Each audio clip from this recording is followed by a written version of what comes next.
a lack of information about women in jazz. Elizabeth, you're an activist. What do you think? What have you done to showcase your work? What kinds of opportunities have you put out there for yourself to let people know about your music? Well, that's a great question. I see two things here. One is like how I do my, but there's also a part of me that works on just in general how can we get more women in front of the community at large. For myself, I have tried to put myself in a lot of different situations musically. You know, we were talking about the samba gig before and pop gigs and this and that. You know, I like to get out in different situations, so the bluegrass scene is like, oh yeah, we could have a trombone in bluegrass, and yeah, it could be a woman. You know, that there are just different things that you can get out. Maybe you are, I think, putting yourself somewhere where people maybe aren't expecting to see you. I played a lot in the subway, actually. I used to do that with a group, and you know that I felt like that was a public service in a way because people were coming by, you know, thousands of people over a 3-hour period who were singing. There was a woman trumpet player in that band, and it was a mixed band, women and men, and I think that's like the greatest thing that we can show is like, yeah, we're just doing this. We love this music. We're having a good time. We're playing well. You guys are enjoying it, and you're on your way. And I think bringing music and life and fun to people in unexpected ways, and helping people develop themselves as human beings, just comes back to you positively. If you're putting out positive energy, it's going to come back and serve yourself, but also, of course, serve the music, which is, you know, what we're here for.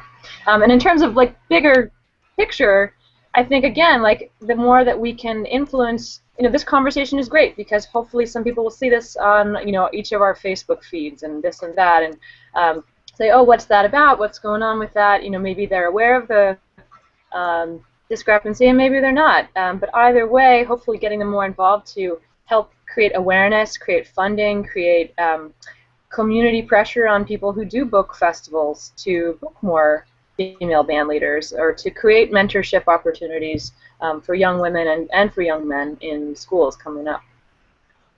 Angeleisha, you've recently moved to New York City. You're a young woman trying to make your way on this journey. What do you do to showcase your music and brand yourself?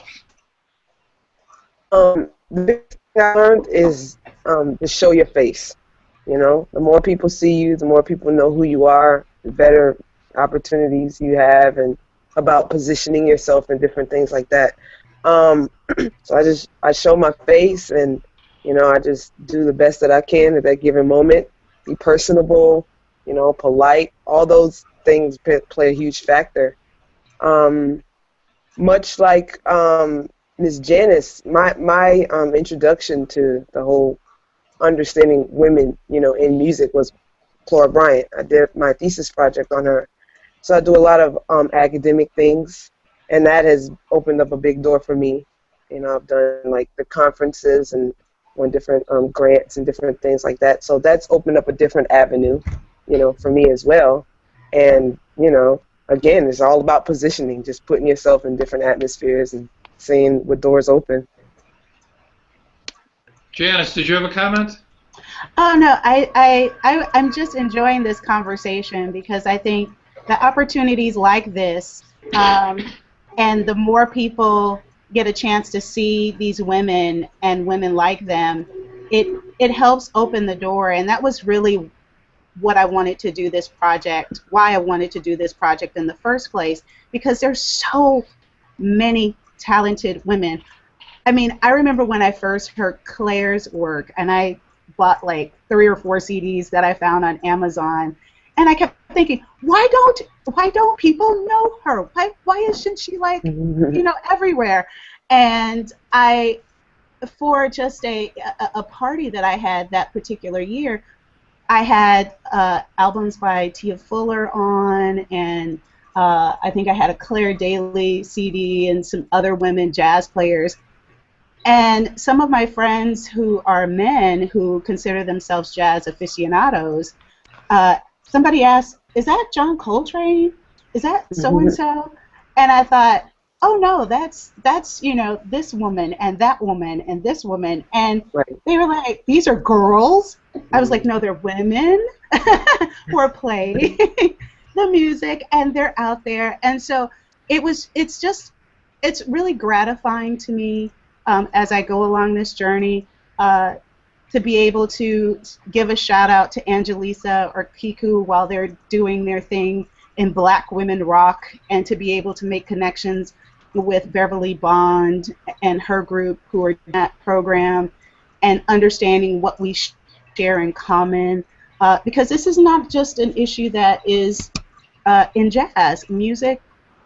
Musicians in all genres of music are needing to have a voice that they don't really have yet, or to have other champions. And I'd like to believe that I'd like to think that I'm championing these women and their, not only their music, but their stories, which I think is so very important. We need to know about women musicians and what they contribute to the music, because without them, really, we would not have had this music. We really would not have. So we would not. I mean, without Mary Lou Williams, or even Lil Hardin Armstrong, we would not have known who Louis Armstrong was had it not been for his second wife, who was a composer and a musician in her own right. There would have been no Hot Fives and Hot Sevens. So I think that we, as women, need to understand our history, appreciate it.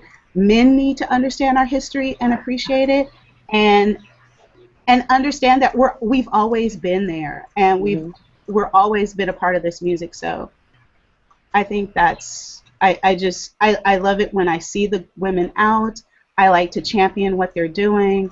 And I've had calls from people that said, oh, I saw that woman that you were talking about. I saw Crystal J. Torres on the Super Bowl with Beyonce, because I saw her first on your Facebook page or on your website. So that's always gratifying.